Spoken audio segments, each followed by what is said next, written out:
Hi, this is Tony Ruggiero. Thanks for listening to The Tour Coach. These are the players, coaches, experts, stories, and insights from my work on the PGA Tour at my retreats or my downtown teaching center in Mobile, Alabama. My goal is to shed light and share insights from the people who I've gotten to know and meet working on the PGA Tour and teach it through my career.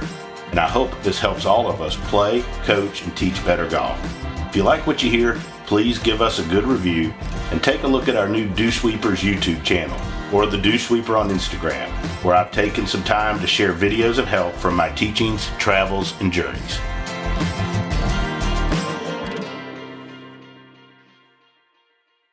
So here we are, another edition of the Tour Coach with beverages at a table outside here at Ocean Reef on the pool. Bugs are getting us a little bit, so we're going to get this rolling. We've got Jackson Koert, who's come up with the topic for this because he's my assistant at large. We got Michelle Winkler, Winks.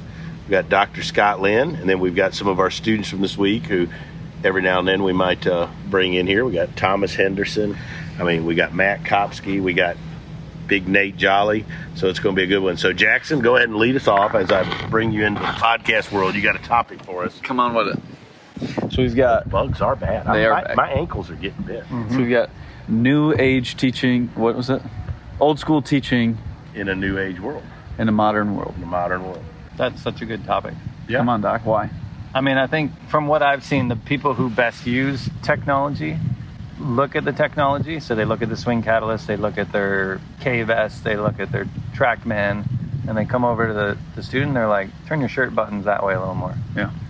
And it's like you look at their path, you look at their face, you look at their torque, you look at their horizontal force, and you come up with something so dead simple.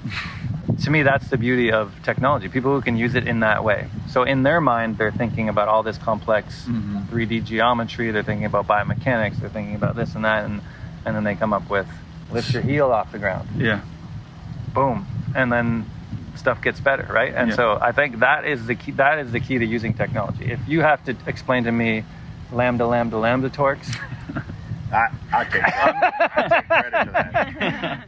I'm not going to make birdies doing that. Yeah, that's going to be difficult. Yeah. So one of the things that I enjoy about it is, I've told this story 1,000 times, but I started doing stuff with Scott because, we were forced to, one. But and I got paid to be there, so that was two. But I'd had folks get better. I'd have young people get better, make it to the tour, blah, blah, blah. But when I would go to these seminars and I would listen to all this, I didn't understand stuff that was being said, right? And I would quit going and I'd feel stupid at them. Be like, man, I don't do any of this, so I obviously don't know what I'm doing. And Doc and I got to do this seminar together, and I asked him, and it was great. It was one of the reasons I do stuff with him now. I said, hey, would you mind looking at these videos and data of people I have and tell me why are they getting good? Because I would like to know why my players are getting good. Am I just lucky? Are they just really good? Because I do believe there's guys that are so good that none of us could screw them up, right? Or is there something there? Could be John Mellencamp. And I think it's the John Mellencamp radio. And so that's basically, and I'll paraphrase, and Doc can talk about Doc was like, no, everything you're telling them is exactly right. And he would every now and then say, you might could do a little more of this or a little more of that, but man, the information's dead on. You just don't talk about it like that stuff in the seminars. Right. So that was a big deal for me. And so that's why I've involved Doc so much, for me, I've always been a huge pivot teacher because I learned to make a living that way. Just being honest, I was starving, and a guy said to me, my mentor, Hank Johnson, said, if you'll teach people grip, posture, and pivot, you'll make $50,000. And I lived in a place with no power. I had this beat up old Dodge Intrepid that I had to leave on the side of Highway 98 in Destin at one point. $50,000 a lot of money. I was like, I'll give it a try. And I was like, hell, I'll do that. So all I did was pivot, and it worked. I made $55,000 that next 12 months. So that was a lot of money. But then as I would go along, and I bought a swing catalyst and all that, I wanted to learn more about the pivot and why it worked. And so now, to me, Scott's brilliant in that, we get people turning and using their body, but he comes in and helps us learn how to do it more precise. Yeah. Makes it like with Jolly. With Jolly and Kopsky today. Kopsky is I mean, it was brilliant. Like, we're getting him to do the same thing, but he measures him and he helps him with a cue that's the same, but it's more precise with what you do, and it unlocks the answer. And I think that's the beauty of using science. Like, when we have a 15 handicapper that can't put their hand on it, and like, I remember we were at one, and this guy had a screwed up grip, horrible posture, ball in the wrong spot, and like, Scott looked at him and he goes like, "You need to teach this guy." Like, and then he like just walks out and gets a beer. Like, he's just like, I mean, this guy's expecting Scott to tell him something. He's like, I mean, what the hell do I do with that, right? Like, I mean, I could get him middle post, but like, he's just going to suck more from the middle, right? Hope this guy's not listening. Can we clarify that the 15 handicapper was not Kopsky? Yes. It was not you. No. And you're lower than a 15. I know. I just wanted to... No, we talk about you on the next podcast. We're going to get Winks in this because she's a really good, like Jackson, young teacher coming up, and she's got exposed to so much stuff. I want her opinion on what the hell goes on here. Well, and I love that you always say, you're like, I've never taught a golf lesson in my life, but I look and watch you teach every day, and what you're doing is giving golf lessons. She's looking at him like a woman dating him, too. I feel like this is a Hallmark. I feel like this is one of those Lifetime movies. That is funny you say that, because he did give a golf lesson. Yeah, I mean, you think you're not. It's a biomechanical assessment. But I agree that there's sometimes that it's not important. I remember we were at Old Palm, when was that, last year around this time, September? Yeah. And this woman came in and her face was like 100 degrees open, and the thing was just going dead right every time. And like, they looked at me, "What are you doing? I'm doing the ground." I'm like, "Nothing. Get the face square." Like, get her to hit the face. Right? Yeah, if that woman actually turned, she'd have hit it worse. Totally. Right? Yeah, you gotta, I mean, the face is first, and face and if their hands aren't on it properly and their posture's bad, that's... Hey, Jay Coffin just walked up. He's sitting on another podcast. I like it. You know what Tony says about open faces? What? The only thing I want open is a po' boy. Open face is a po' boy sandwich. Nice. I mean, it drives me crazy. People twisting the face, and I'm like, come on. Like, and then here's one of my pet peeves.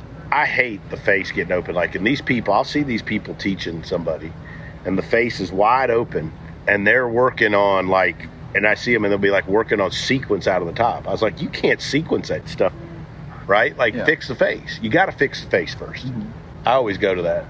Okay. All right. Sorry, I got on a roll. I love that. So, old school teaching in a modern age. Yeah. What are some of the old school principles besides face that are going to stick around?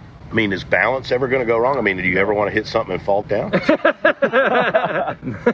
No. Keep going, T. Right? I mean, really though. I mean, really. Right. Is balance going to go out of... Okay, let me ask you this. This is great for you, Scott. How many teachers do you go to? You teach with a bunch. I mean, did they really focus on balance? Yeah, no, that, to me, I've seen so many people who set up unbalanced at setup, not balanced at setup, and you're screwed before you even get started. There aren't too many sports where we can be athletic, where we're, all one way or another. So, and I think that's where, that little drill we do on the plate where you explore as far as you can to your toes, as far as you can to your heels, and find the middle. I mean, that fixes a lot of stuff in a lot of golf swings. That's what we did with Isabella, or I did with Isabella today. Yeah. Her heels were like off the ground before she even started. So you're ready to fall over, and your brain, its first job is to, like you say, not to fall down and hurt yourself. And if you start on your toes, then your natural reaction is, I can't go to my toes anymore because I'm gonna fall over. Fall back into your heels, and then that's not a very athletic move. And the best part about that is, she even said, 13 years old, doesn't play tons of golf even though she's really good. She even said, everybody's trying to fix the length of my swing. But the length is because she's out of balance. Correct. So she's got no rotation. She's got all hip slide and knee. Right. I mean, we've talked about face and balance. I mean, posture. You fix posture a ton. I think the most overlooked thing that I see, and crazy on tour too, and I'm not being critical of people, but are people with hips that aren't correctly under them, where they're either too far out, where their ass is too far behind their heels, or it's too far in, or their left hip, if they're a right-handed player, is too far in, and their right hip's higher. That's one of the, So what do you look for? I just like to see the bottom of the spine underneath the top of the spine, or slightly in front of, because I feel like that's how we walk, right? And I think that's kind of how we were made. And so if we get the base of the spine under the top of the spine, and your ass isn't too far behind your heels, and weight's kind of in the middle of your feet. And I always tell folks, like, if you jumped from where you are at address, you should basically just go up and down. You shouldn't go into the ball. You shouldn't go away from the ball. I mean, if you're balanced, weight's in the middle of your feet, and your spine's pretty centered. I mean, I just like the spine to be pretty centered.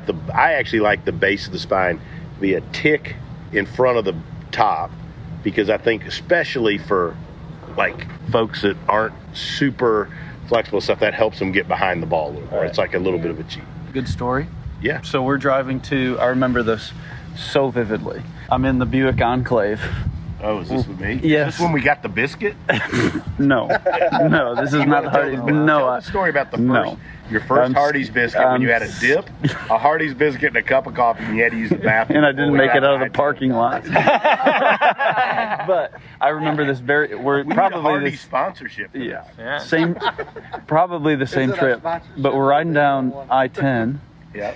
We're riding down I-10, and Andy Ogletree sends you videos from Pinehurst at the USAM. Wow. And he's hitting it like crap. I'll never forget this, because I can see the video. It's like foggy in front of him, can't see where the ball's going, but he's complaining about it. And we're looking at the videos, and you're like, I mean, his hip posture is horrible. You see how far behind him his hips are. Texted him that, whatever, got his hips like more over his ankles. He's like, yeah, this is better. Wins the USAM. Look, and he went and got on gears today because he's coming back from injury, right? Mm-hmm. I hadn't seen him because he's had an injury and COVID. And he goes to get on gears because he's going back, and he's had some pain. What's the one thing they told him? His hip posture, right? Like, and so I think it's prevalent. And you would I wonder if there's some reason that men do it more than others, because I see men way more so than women with crummy hip postures. I don't know if men just have worse posture in general, but for sure men are terrible. Well, I'm curious what your opinion is. Like, does it have to do with their center of gravity? Does it have to do with like their pelvic girdle being different? Right, like wider, childbearing bigger. hips? Yeah. Yeah. I hate saying that, but yeah. I think there's a lot to individual variations in anatomy that we don't understand. We don't understand how all of us are built differently. Like when I was doing my PhD, I did a lot of work in the cadaver lab where they taught the medical students. Yeah. Sounds fun. Yeah. So there was this old guy that worked in there for like 20 or 30 years. He'd been there forever. And I made friends with him because I like to go and look at stuff in there. And he'd been there for 20 or 30 years. They dissected, I think it was like 10 or 15 bodies a year. So do the math. So I'm 20 or 30 years, how many bodies he's been through? I remember asking him one day, how many bodies have you ever dissected that was exactly like the book says? He's like 0. Wow. Everybody has something. We've got an extra bone there, or the tendon's here and it should be there, or this is aligned a little differently. Everybody's a little different. Well, what about leg length? Like All of that, everything. That's something that came up actually in the last couple of months. Like I taught someone whose right leg was a good like 1.5 inches longer than their left. Yeah, and so like no matter what I did with their posture, like it still wasn't really working until I think all I did was just bring their right foot back a little bit. Sure, because they'd probably be front post from that, right? Yeah. Tuck them into their lead side and be a fader. Yeah, be a fader. Get a draw from yeah, totally. And so just make it happen, make it work. Like, but I think there's a lot. I mean, not to get into the details, and that's kind of what I'm hoping to do at Arkansas is to start to make sense of how everybody's built differently and how that might relate to how they should move differently. That's awesome. Talk a little bit about what you're going to do at Arkansas, because I think this is fascinating, and I'm not super scientific, but I like Arkansas. Yeah, no. So Dr. Lowry Barnes is a orthopedic surgeon there that I've connected with, and we're doing some research together. And what a good dude. Yeah, really good dude. And he has access to all the medical facilities, and our goal eventually is to get like an MRI scanner. So it is possible now to literally lie down and have the magnet go over top of you and rebuild your bones in 3D. Yeah. So that we can see how you're built and how you need to move differently than somebody else. So anecdotally, recently I was working with Josh Koch, who's a long drive guy, and he was lacking horizontal force in his, and my hypothesis is if you're a long drive guy, you need to have all 3 of those forces maxed out because you got to hit it as far as you possibly can. And his horizontal force was low. So I did my reactive neuromuscular training, right? I put the band around his hips and I pulled him away from the target. And when I did that, his right foot turned in like pigeon-toed. What? And then he could push hard. And like, would you ever set somebody up with their right foot pigeon-toed? No. But then he was like, after he did that, he was like, I can push hard there. And then we got him on the plate. There was more horizontal force and his speed went up. And I was like, and then he was telling me, oh yeah, my PT was telling me that my acetabulum, which is a little cup that creates your hip, is like twisted in a little bit. So if I have my foot straight, that's actually putting his hip kind of at an end range of motion. We're putting it, and like, who would ever teach that? but we just found it by accident there. I think that's what really gets me excited, is if we could ever do a scan of a human and say, hey, based on all of these factors, you need to set up like this, you need to... Because think about it, if you walk down a PGA Tour driving range, there's a lot of different stuff going on there. Oh, yeah. People are set up differently, people move differently, and if we knew more about... And I think, Mike Adams led me down that path with some of his, forearm, upper arm, wingspan, height. But I think there's a lot more we can dig into that and really understand how each individual moves differently. I think that's one of the, we're talking about, old school and all of that. But like, that's one thing that I think is interesting. I always am trying to figure out what we have to do with a player, with what they can do to make them better. Yeah. Right? Because like Kopsky here can't do the same things Nate can do. No chance. Nate can't swing or doesn't swing like Thomas. Now they have things in common. There's commonalities, I think. I think all the great players have certain commonalities. Like, you don't see a great player that uses none of the forces and swings it with just their hands and arms. There's no way, yeah. Right? And you don't see any of the great players that, no matter what anybody on the internet says, like, that just twists it way around, right? I mean, it may go a little, but like there's all corridors that they're within. Yeah. But our job is to find, what each of them can do, I think. Yeah. And that's, to me, the interesting piece, that's why I just enjoy the times that we all teach together. And Winks was so good about saying you taught a golf lesson. You taught more golf than I did today, because but you were great. Like you helped every person. And I think it's cool because to be a good teacher, I don't think you necessarily have to be the guy giving the lesson every time. The goal is to make your student better. Totally. And if you're secure, and that's what I like about being here. Like, Jackson jumps in and puts the box there, which I would have never thought to do. Like, you have your things, and I love it when Wayno's here and Colby's here, and you get so many different perspectives, and nobody has an ego. Everyone's just like, yeah, man, if they get better and they leave here better, who cares who said what? The coolest things is combining you and Colby. Yeah. Because it's been fascinating to watch. Like, you sometimes will go, that's Colby's deal. Yeah. Right? and I remember one other time Colby was like, Doc needs to do this. Yeah. Right? And then one time you and Colby were both like, you need to jump in and teach this guy. Right? Really, and that's when we put the box or something in. Yeah. Right? So that's always fascinating how everybody knows, and Colby said it in that last podcast we done here, it's like the real key is for everybody to stay in their lane. Like, everybody and that was brilliant. He was like, a real good team, a great team, everybody knows their job and they stay in their lane, and they know when it's somebody else on the team's forte to be able to jump in. That's happened multiple times. I remember last time I was here, I don't know, I got some guy's pivot right, and I was like, I don't know what's missing here, and you jump in, and you're like... Oh, William Wan's grip. Right, yeah, and then he's just like, pew, pew, and he won, didn't he just win recently? Yeah.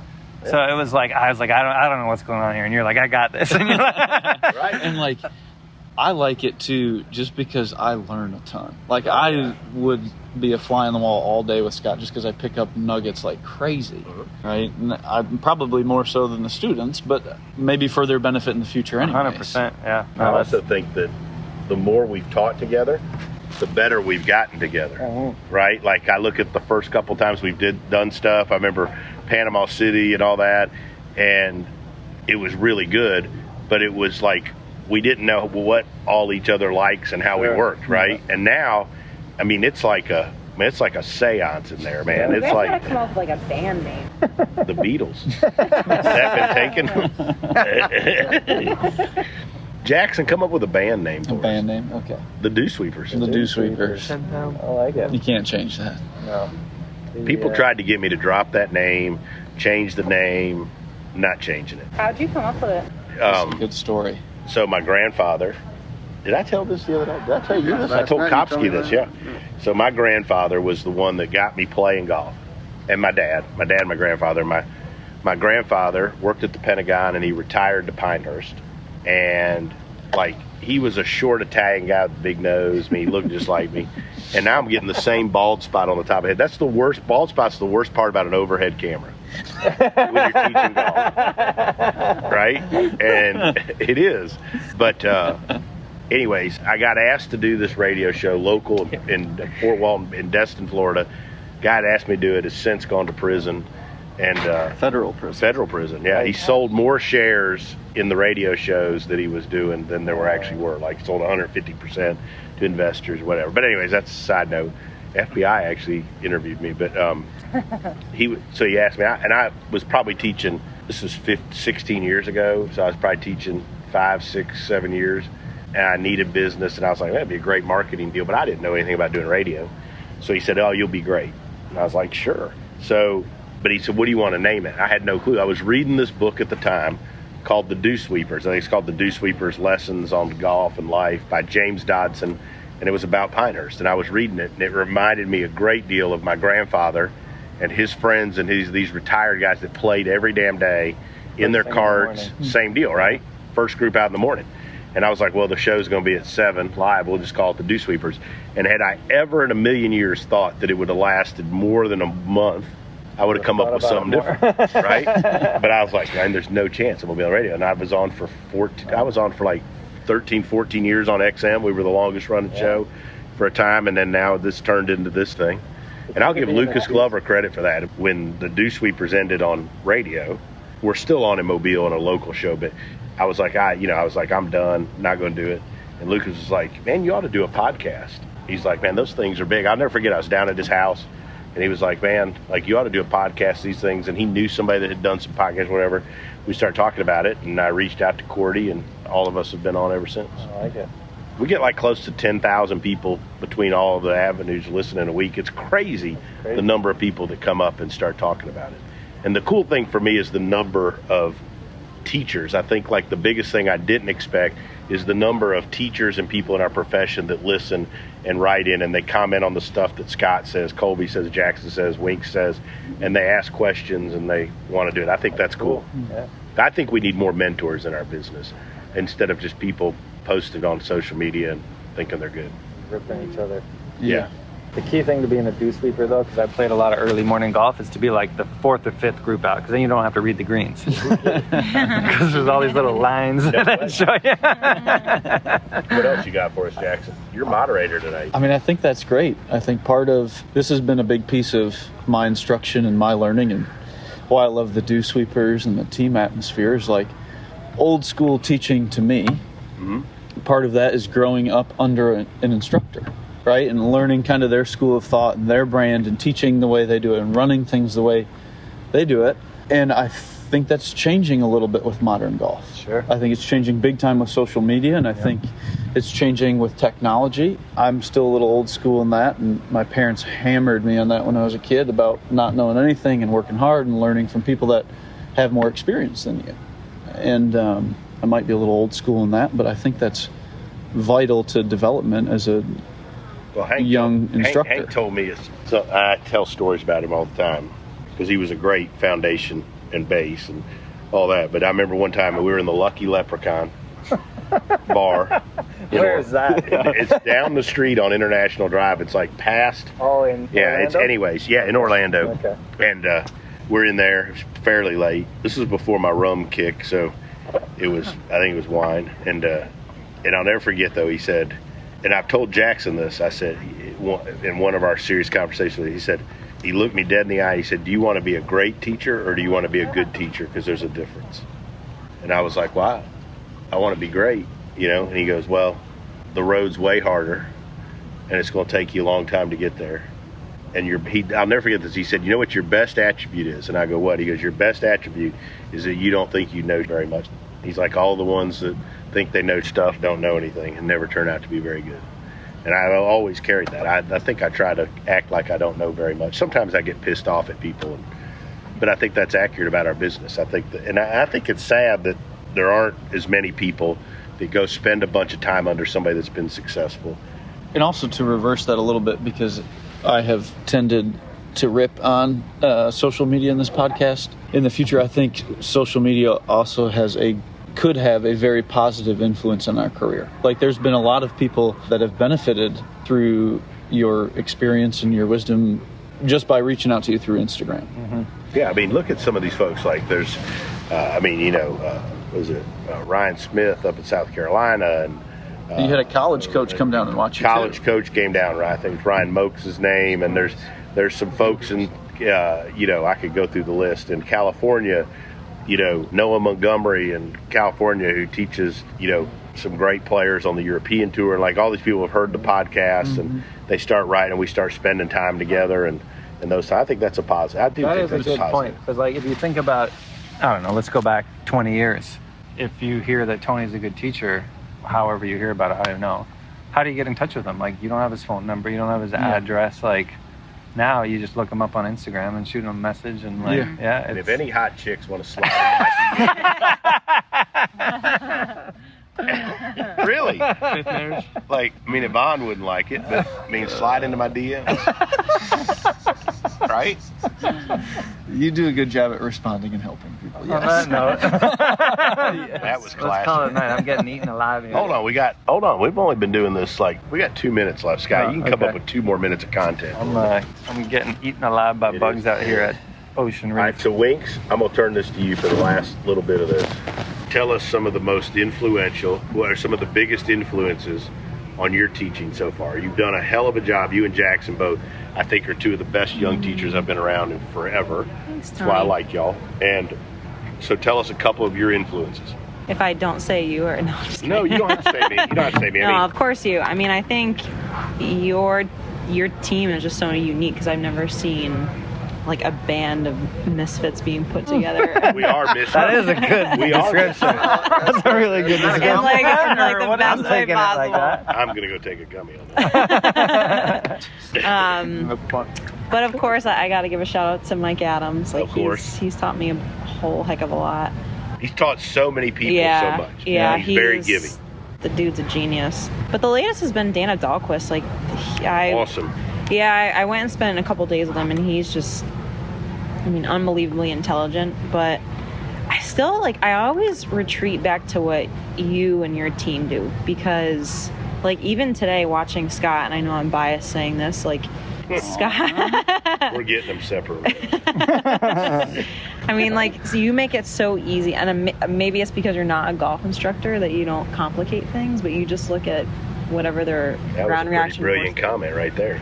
Yeah, but at the same time, you do the same thing. You don't overcomplicate things, which I think, Jackson, you tell me if you feel this way, but as an up and comer, it's you want to learn and gain all this knowledge you can, but to a certain degree, it just makes your job so much harder. It makes things so much more complicated. You almost just have to dumb it down. Well, kind of relating it back to what Scott said earlier. Right. I think that great coaches have the ability to understand the physics, the biomechanics behind it, and then they can look at the person that's sitting in front of them that might not be able to do or respond to what they're thinking in their brain, but communicate it in a way that they can translate it to a birdie. And I think the key thing is having a less of an ego, because we had a couple guys who struggled out there today, and I think tomorrow we go in there and say, hey, it didn't work. Let's try to do it a different way, which I'm one fine guy with. just had a bad attitude. But I'm okay with that. I've struggled with people before. I haven't been able to figure it out, and that's why it's great to have Jackson. Kopsky cheered him up all. Boy. Kept digging. Yeah. That's when we call in Dr. Carton. That's what we call him. Speaking to his DMs, he'll appreciate the plug. I love it. Yes. Oh, Lord. But I'm gonna wrap. So I had a day 2-3 weeks ago. I was home in Mobile, and I don't know what came over me, but I had 6 or 7 lessons, and I was driving in, and I said, you know what I'm gonna do today is I'm gonna teach all day. They're never gonna know this, but I'm not gonna use any of the tech, and I'm just gonna draw lines on the screen, and I'm gonna teach without it. See if I could still do it. It was pretty cool. So just video. Yeah, just video. I mean, I will say this. I did use the. Did you swing paddles? I used.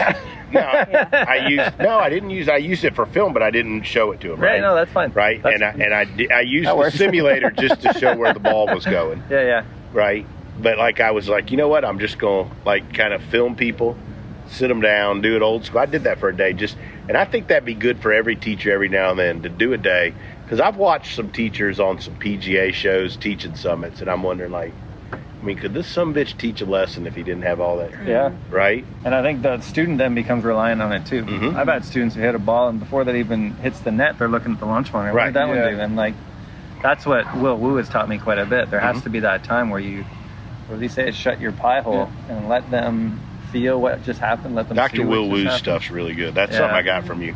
Yeah. And that's where, like, when you give them all that automatic feedback, then they don't know what they felt, and that stuff's not there, right? The launch monitor's not there when you're on the fourth But is it fairway like, and is the it ball's that they above your can't feet. teach without technology, or they're just trying to do the best they can for the student? Yeah, I don't know. I mean, I think that there's a fine line there. There's when some you of can, both. Yeah, yeah. And I think a lot of times, I think it's good to shut it off sometimes and teach without it, Sure. just to get in touch with what you do. and any good teacher is I going wouldn't to do that take to their Kopsky, though. is going to take their students out on the golf course, and you don't have it out there, so you still got to see. Right. No, I agree. Technology is great, but it has to be. We had a used couple today for properly. sitting taking out on the golf course. I mean, we had a couple die on the table. That's all right. We needed the paddles. We got another day tomorrow. Got another day tomorrow. Thought I was Put it going back to send together. Jackson out there on the 17th hole to do a little mouth to mouth. Anyways, awesome stuff. Scott, Michelle, as always, thanks for making the trip. Anytime people take a red eye in to spend a couple days with you, you know we're doing something fun, and it's more than teaching. You know, you guys are like family to me. Jackson, still can't believe you fired me at Frederica. Hendo, we got to give props to Hendo. That may be the biggest turnaround in 9 months I've ever seen. Yeah. Kopsky's now like part of the family, and then him and Nate Jolly are like the member guest team tandem now. They're going to play all over Central America. You're going to start seeing them. You will. You turn on, like, there's going to be something like the Nicaragua Country Club member guest. And Kopsky. We're going to have jerseys. Yeah, they're going to get jerseys. Great stuff. Great fun. Thanks for sitting in. Thanks for listening to this edition of the Tour Coach.